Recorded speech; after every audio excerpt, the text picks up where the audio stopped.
रामं रामानुजं सीतां भरतं भरतानुजं सुग्रीवं वायुसूनं च प्रणमामि पुनः पुनः। नमोऽस्तु रामाय सलक्ष्मणाय देव्यै च तस्यै जनकात्मजायै नमोऽस्तु रुद्रेन्द्रयमानिलेभ्यो नमोऽस्तु चन्द्रार्कमरुद्गणेभ्यः। नारायण नारायण नारायण नारायण। श्रीमद् वाल्मीकि रामायण का अयोध्या कांड 108वां अध्याय कल पूरा हुआ। भगवान राम के समझाने पर भी जब भरत जी नहीं माने तो जाबाली का नास्तिकों के मत का अवलंबन करके श्री राम को समझाना। अब ये नास्तिक मत जो है ये तो उचित नहीं है और वो भी श्री राम के सामने। तो अगले अध्याय में जाबाली का यह वचन सुनकर सत्य पराक्रमी श्री रामचंद्र जी ने अपनी संशय रहित बुद्धि के द्वारा श्रुति सम्मत सद उक्ति का आश्रय लेकर कहा, हे विप्रवर, आपने मेरा प्रिय करने की इच्छा से यहाँ जो बात कही है वह कर्तव्य सी दिखाई देती है, किंतु वास्तव में करने योग्य नहीं है। वह पथ्य सी दिखने पर भी वास्तव में अपथ्य है। आगे भगवान कहते हैं, जो पुरुष धर्म अथवा वेद की मर्यादा को त्याग देता है वह पाप कर्म में प्रवृत्त हो जाता है। उसके आचार और विचार दोनों भ्रष्ट हो जाते हैं, इसलिए वह सत्पुरुषों में कभी सम्मान नहीं पाता है। आचार ही यह बताता है कि कौन पुरुष उत्तम कुल में उत्पन्न हुआ है और कौन अधम कुल में, कौन वीर है और कौन व्यर्थ ही अपने को पुरुष मानता है, कौन पवित्र है और कौन अपवित्र है। ये कौन बताएगा? आचार, व्यक्ति का जो आचार है। आपने जो आचार बताया है उसे अपनाने वाला पुरुष श्रेष्ठ सा दिखाई देने पर भी वास्तव में अनार्य होगा। बाहर से पवित्र देखने पर भी भीतर से अपवित्र होगा। उत्तम लक्षणों से युक्त सा प्रतीत होने पर भी वास्तव में उसके विपरीत होगा तथा शीलवान सा दिखने पर भी वस्तुतः वह दुष्शील ही होगा। आपका उपदेश चोला तो धर्म का पहने हुए है किंतु वास्तव में अधर्म है। इससे संसार में वर्ण संकरता का प्रचार होगा। यदि मैं इसे स्वीकार करके वेदोक्त शुभ कर्मों का अनुष्ठान छोड़ दूं और विधिहीन कर्मों में लग जाऊं तो कर्तव्य अकर्तव्य का ज्ञान रखने वाला कौन समझदार मनुष्य मुझे श्रेष्ठ समझकर आदर देगा। उस दशा में तो मैं इस जगत में दुराचारी तथा लोक को कलंकित करने वाला समझा जाऊंगा। जहां अपनी की हुई प्रतिज्ञा तोड़ दी जाती है उस वृत्ति के अनुसार बर्ताव करने पर मैं किस साधन से स्वर्गलोक प्राप्त करूंगा तथा आपने जिस आचार का उपदेश दिया है वह किसका है जिसका मुझे अनुसरण करना होगा, क्योंकि आपके कथनानुसार मैं पिता आदि में से किसी का कुछ भी नहीं हूँ। तो आपके कथनानुसार जब मैं पिता आदि में से किसी का कुछ भी नहीं हूँ तो ये जो आपने उपदेश दिया है वो फिर किसका आचार है। आपके बताए हुए मार्ग से चलने पर पहले तो मैं स्वेच्छाचारी होऊंगा, फिर यह सारा लोक स्वेच्छाचारी हो जाएगा, क्योंकि राजाओं के जैसे आचरण होते हैं प्रजा भी वैसा ही आचरण करने लगती है। सत्य का पालन ही राजाओं का दया प्रधान धर्म है, सनातन आचार है। अतः राज्य सत्य स्वरूप है, सत्य में ही संपूर्ण लोक प्रतिष्ठित है। अब जो वेद में सत्य की महिमा जो है उसको भगवान कई श्लोकों में बताएंगे। ऋषियों और देवताओं ने सदा सत्य का ही आदर किया है। इस लोक में सत्यवादी मनुष्य अक्षय परम धाम में जाता है। झूठ बोलने वाले मनुष्य से सब लोग उसी तरह डरते हैं जैसे सांप से। संसार में सत्य ही धर्म की पराकाष्ठा है और वही सबका मूल कहा जाता है। जगत में सत्य ही ईश्वर है। सदा सत्य के ही आधार पर धर्म की स्थिति रहती है। सत्य ही सबकी जड़ है। सत्य से बढ़कर दूसरा कोई परम पद नहीं है। दान, यज्ञ, होम, तपस्या और वेद, इन सब का आधार सत्य ही है। इसलिए सबको सत्यपरायण होना चाहिए। एक मनुष्य संपूर्ण जगत का पालन करता है, एक समूचे कुल का पालन करता है, और एक नरक में डूबता है और एक स्वर्गलोक में प्रतिष्ठित होता है। मैं सत्य प्रतिज्ञ हूँ और सत्य की शपथ खाकर पिता के सत्य का पालन स्वीकार कर चुका हूँ। ऐसी दशा में मैं पिता के आदेश का किस लिए पालन नहीं करूँ?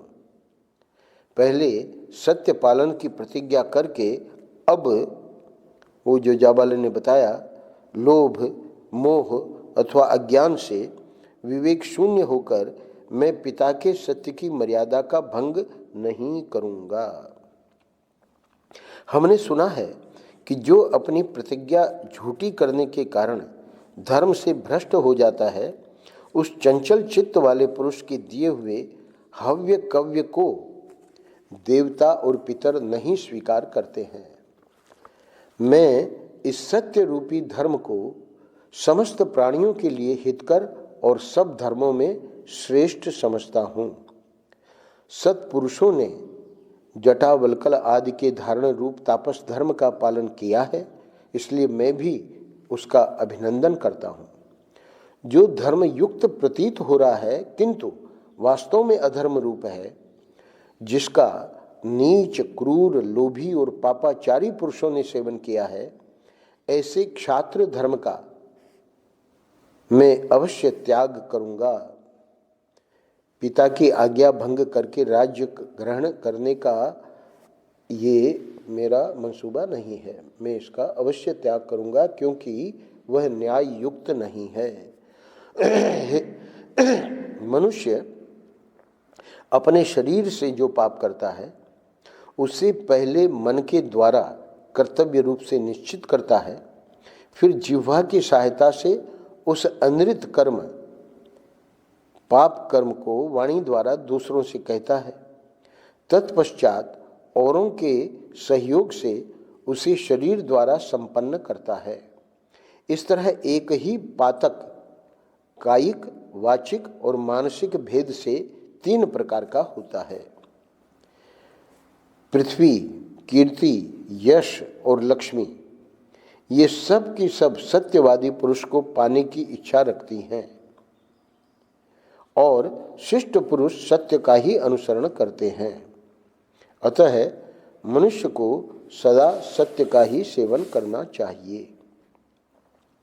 आपने उचित सिद्ध करके तर्कपूर्ण वचनों के द्वारा मुझसे जो यह कहा है कि राज्य ग्रहण करने में ही कल्याण है, अतः इसे अवश्य स्वीकार करो। आपका यह आदेश श्रेष्ठ सा प्रतीत होने पर भी सज्जन पुरुषों द्वारा आचरण में लाने योग्य नहीं है, क्योंकि इसे स्वीकार करने से सत्य और न्याय का उल्लंघन होता है। मैं पिताजी के सामने इस तरह वन में रहने की प्रतिज्ञा कर चुका हूँ। अब उनकी आज्ञा का उल्लंघन करके मैं भरत की बात कैसे मान लूँगा? गुरु के समीप की हुई जाबाली का तो ये कहना था कि कैसे भी भरत की बात मान लीजिए। तो भगवान कहते हैं कि मैं प्रतिज्ञा कर चुका हूँ, तो वो उनकी आज्ञा का उल्लंघन नहीं करूँगा। गुरु के समीप की हुई मेरी वह प्रतिज्ञा अटल है, किसी तरह तोड़ी नहीं जा सकती। उस समय जब कि मैंने प्रतिज्ञा की थी, देवी कैकेयी का हृदय हर्ष से खिल उठा था। मैं वन में ही रहकर बाहर भीतर से पवित्र हो नियमित भोजन करूंगा और पवित्र फल मूल एवं पुष्पों द्वारा देवताओं और पितरों को तृप्त करता हुआ प्रतिज्ञा का पालन करूंगा। क्या करना चाहिए और क्या नहीं, इसका निश्चय मैं कर चुका हूँ। अतः फलमूल आदि से पांचों इंद्रियों को संतुष्ट करके निश्चल श्रद्धा पूर्वक लोक यात्रा का निर्वाह करूंगा। इस कर्म भूमि को पाकर जो शुभ कर्म हो उसका अनुष्ठान करना चाहिए, क्योंकि अग्नि, वायु तथा सोम भी कर्मों के ही फल से उन पदों के भागी हुए हैं। देवराज इंद्र 100 यज्ञों का अनुष्ठान करके स्वर्गलोक को प्राप्त हुए हैं। महर्षियों ने भी उग्र तपस्या करके दिव्य लोकों में स्थान प्राप्त किया है। उग्र तेजस्वी राजकुमार श्री राम परलोक की सत्ता का खंडन करने वाले जाबाली के पूर्वोक्त वचनों को सुनकर उन्हें सहन न कर सकने के कारण उन वचनों की निंदा करते हुए पुनः उनसे बोले, हे जाबाली, सत्य, धर्म, पराक्रम, समस्त प्राणियों पर दया, सबसे प्रिय वचन बोलना तथा देवताओं, अतिथियों और ब्राह्मणों की पूजा करना, इन सब को साधु पुरुषों ने स्वर्गलोक का मार्ग बताया है। सत्पुरुषों के इस वचन के अनुसार धर्म का स्वरूप जानकर तथा अनुकूल तर्क से उसका यथार्थ निर्णय करके एक निश्चय पर पहुंचे हुए सावधान ब्राह्मण भली भांति धर्माचरण करते हुए उन उत्तम लोकों को प्राप्त करना चाहते हैं। आपकी बुद्धि विषम मार्ग में स्थित है। आपने वेद विरुद्ध मार्ग का आश्रय ले रखा है। आप घोर नास्तिक और धर्म के रास्ते से कोसों दूर हैं। ऐसी पाखंडमयी बुद्धि के द्वारा अनुचित विचार का प्रचार करने वाले आपको मेरे पिताजी ने जो अपना याजक बना लिया, उनके इस कार्य की मैं निंदा करता हूँ। यानी पिताजी की ही टीम में है, तो जो याजक हैं उनमें से एक हैं, तो ये कह रहे हैं कि पिताजी को नहीं बनाना चाहिए था। जैसे चोर दंडनीय होता है, उसी प्रकार वेद विरोधी बौद्ध मतावलंबी भी दंडनीय है। तथागत नास्तिक विशेष और नास्तिक चारवाक को भी यहाँ इसी कोटि में समझना चाहिए। इसलिए प्रजा पर अनुग्रह करने के लिए राजा द्वारा जिस नास्तिक को दंड दिलाया जा सके, उसे तो चोर के समान दंड दिलाया ही जाए, परंतु जो वश के बाहर हो, उस नास्तिक के प्रति विद्वान ब्राह्मण कभी उन्मुख न होवे, उससे वार्तालाप तक न करे। आपके सिवाय पहले के श्रेष्ठ ब्राह्मणों ने इहलोक और परलोक की फल कामना का परित्याग करके वेदोक्त धर्म समझकर सदा ही बहुत से शुभ कर्मों का अनुष्ठान किया है। अतः जो भी ब्राह्मण हैं, वे वेदों को ही प्रमाण मानकर स्वस्ति यानी अहिंसा और सत्य आदि कृत, तप, दान और परोपकार आदि तथा हुत यानी यज्ञ याग आदि कर्मों का संपादन करते हैं। जो धर्म में तत्पर रहते हैं, सत्पुरुषों का साथ करते हैं, तेज से संपन्न हैं, जिनमें दान रूपी गुण की प्रधानता है, जो कभी किसी प्राणी की हिंसा नहीं करते तथा जो मल संसर्ग से रहित हैं, ऐसे श्रेष्ठ मुनि ही संसार में पूजनीय होते हैं। महात्मा श्री राम स्वभाव से ही दैन्य भाव से रहित थे। उन्होंने जब रोष पूर्वक पूर्वोक्त बात कही, तब ब्राह्मण जाबाली ने विनय पूर्वक यह आस्तिक पूर्ण सत्य एवं हितकर वचन कहा, हे रघुनंदन, न तो मैं नास्तिक हूँ, यानी आपके पिता ने हमको जो याजक बनाया है, तो आप ये न समझे कि मैं नास्तिक हूँ, और न नास्तिकों की बात ही करता हूँ। परलोक आदि कुछ भी नहीं है, ऐसा मेरा मत नहीं है। मैं अवसर देखकर फिर आस्तिक हो गया और लौकिक व्यवहार के समय आवश्यकता होने पर पुनः नास्तिक हो सकता हूँ, नास्तिकों की सी बातें कर सकता हूँ। इस समय ऐसा अवसर आ गया था जिससे मैंने धीरे धीरे नास्तिकों की सी बातें कह डाली। हे श्री राम, मैंने जो यह बात कही इसमें मेरा उद्देश्य यही था कि किसी तरह आपको राजी करके अयोध्या लौटने के लिए तैयार कर लूं। अब इसके कहने से तो नहीं, पर अगले अध्याय में स्वयं वशिष्ठ जी कहेंगे कि जावाली ऋषि का यही भाव था जो वो कह रहे हैं। वशिष्ठ जी इस अगले अध्याय में पूरी जो परंपरा है रघुवंश की, तो पहले भी एक बार हो चुका है। तो श्री रामचंद्र जी को रुष्ट जानकर महर्षि वशिष्ठ जी ने उनसे कहा, हे रघुनंदन, महर्षि जाबाली भी यह जानते हैं कि इस लोक के प्राणियों का परलोक में जाना और आना होता रहता है, अतः ये नास्तिक नहीं है। हे जगदीश्वर, इस समय तुम्हें लौटाने की इच्छा से ही इन्होंने यह नास्तिक पूर्ण बात कही थी। तुम मुझसे इस लोक की उत्पत्ति का वृत्तांत सुनो। अब यहाँ वशिष्ठ जी लोक की उत्पत्ति हुई और फिर उसमें जो रघुवंश जो है उसका पूरी वंशावली बतावेंगे। सृष्टि के प्रारंभ काल में सब कुछ जलमय ही था। उस जल के भीतर ही पृथ्वी का निर्माण हुआ। तदनंतर देवताओं के साथ स्वयंभू ब्रह्मा प्रकट हुए। इसके बाद उन भगवान विष्णु स्वरूप ब्रह्मा ने ही वाराह रूप से प्रकट होकर जल के भीतर से इस पृथ्वी को निकाला और अपने कृतात्मा पुत्रों के साथ इस संपूर्ण जगत की सृष्टि की। आकाश स्वरूप परब्रह्म परमात्मा से ब्रह्मा जी का प्रादुर्भाव हुआ है, जो नित्य सनातन एवं अविनाशी है। उनसे मरीचि उत्पन्न हुए और मरीचि के पुत्र कश्यप हुए। कश्यप के विवस्वान, फिर मनु, फिर कुक्षी, फिर बाण, फिर अनरण्य राज्य में श्रेष्ठ महाराज अनरण्य के राज्य में कभी अनावृष्टि नहीं हुई, अकाल नहीं पड़ा और कोई चोर भी नहीं उत्पन्न हुआ। महाराज अनरण्य से राजा पृथु हुए। पृथु से महातेजस्वी त्रिशंकु की उत्पत्ति हुई। वे वीर त्रिशंकु विश्वामित्र के सत्य वचन के प्रभाव से सदेह स्वर्गलोक को चले गए थे। त्रिशंकु के महायशस्वी धुंधुमार हुए। धुंधुमार के योनाश्व, फिर मानधाता, फिर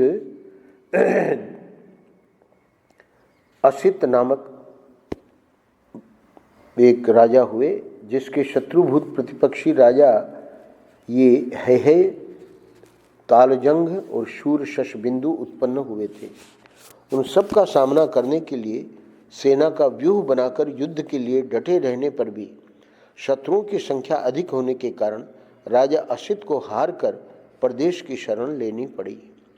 वे रमणीय शैल शिखर पर प्रसन्नतापूर्वक रहकर मुनि भाव से परमात्मा का मनन चिंतन करने लगे।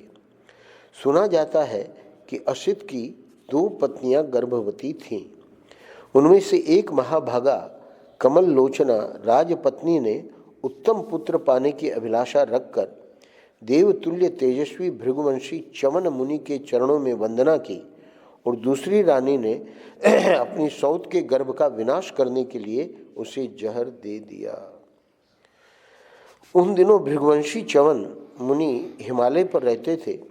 राजा असित की कालिंदी नाम वाली पत्नी ने ऋषि के चरणों में पहुंचकर उन्हें प्रणाम किया। मुनि ने प्रसन्न होकर पुत्र की उत्पत्ति के लिए वरदान चाहने वाली रानी से इस प्रकार कहा। अब उसको जहर तो दे दिया था सौत ने, फिर भी चवन ऋषि का चमत्कार देखिए। देवी, तुम्हें एक महामनस्वी लोक विख्यात पुत्र प्राप्त होगा, जो धर्मात्मा, शत्रुओं के लिए अत्यंत भयंकर, अपने वंश को चलाने वाला और शत्रुओं का संहारक होगा। यह सुनकर रानी ने मुनि की परिक्रमा की और उनसे विदा लेकर वहां से अपने घर आने पर उस रानी ने एक पुत्र को जन्म दिया, जिसकी कांति कमल के भीतरी भाग के समान सुंदर थी और नेत्र कमल दल के समान मनोहर थे।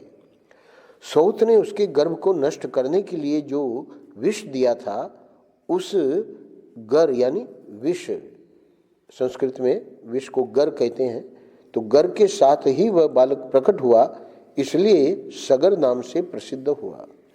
राजा सगर वे ही हैं, वशिष्ठ जी पूरा इतिहास सुना रहे हैं, जिन्होंने पर्व के दिन यज्ञ की दीक्षा ग्रहण करके खुदाई के वेग से इन समस्त प्रजाओं को भयभीत करते हुए अपने पुत्रों द्वारा समुद्र को खुदवाया था।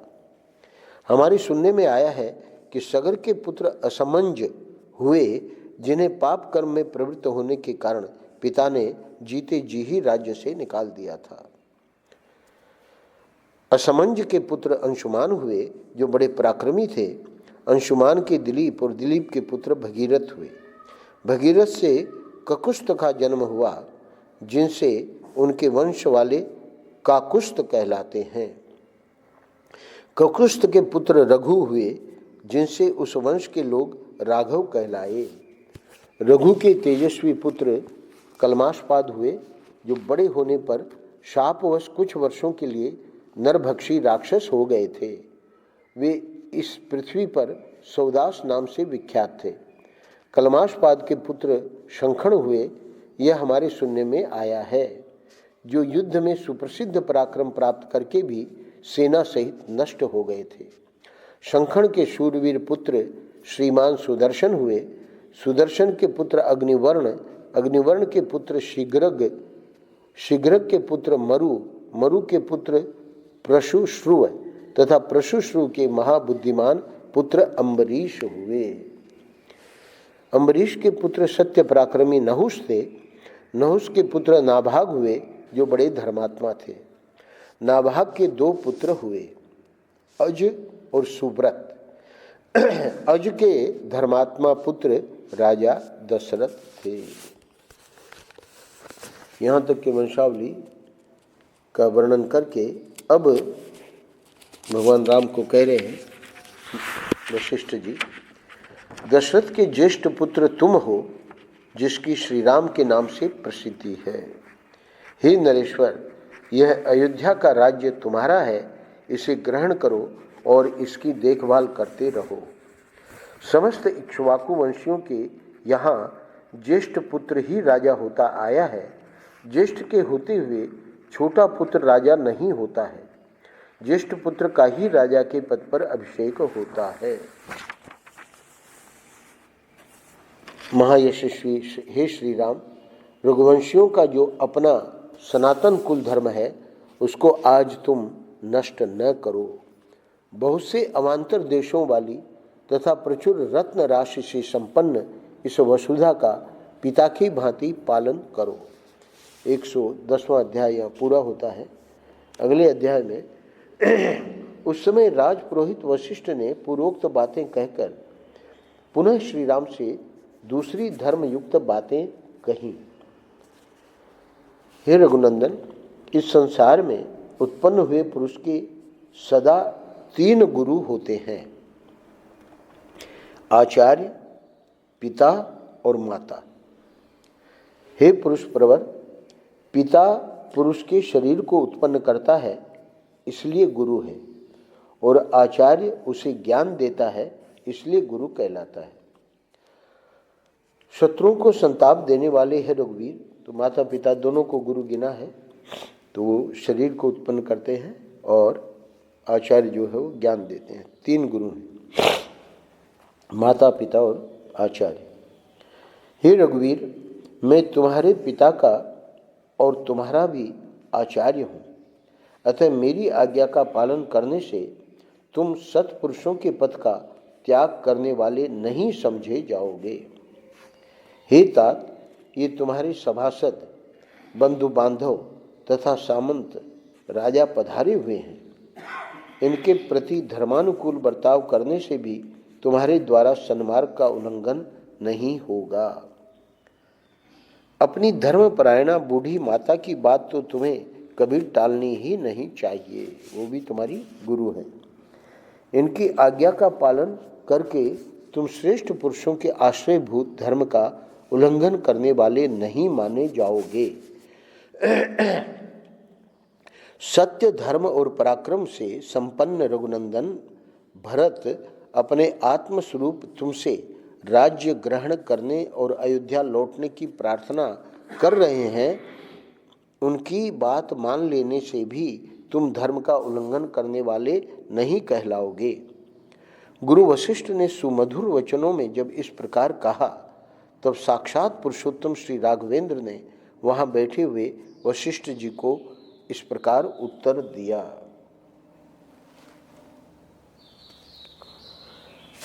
माता और पिता पुत्र के प्रति जो सर्वदा स्नेहपूर्ण बर्ताव करते हैं, अपनी शक्ति के अनुसार उत्तम खाद्य पदार्थ देने, अच्छे बिछौने पर सुलाने, उपटन आदि लगाने, सदा मीठी बातें बोलने तथा पालन पोषण करने आदि के द्वारा माता और पिता ने जो उपकार किया है, उसका बदला सहज ही नहीं चुकाया जा सकता। अतः मेरे जन्मदाता पिता महाराज दशरथ ने मुझे जो आज्ञा दी है वह मिथ्या नहीं होगी।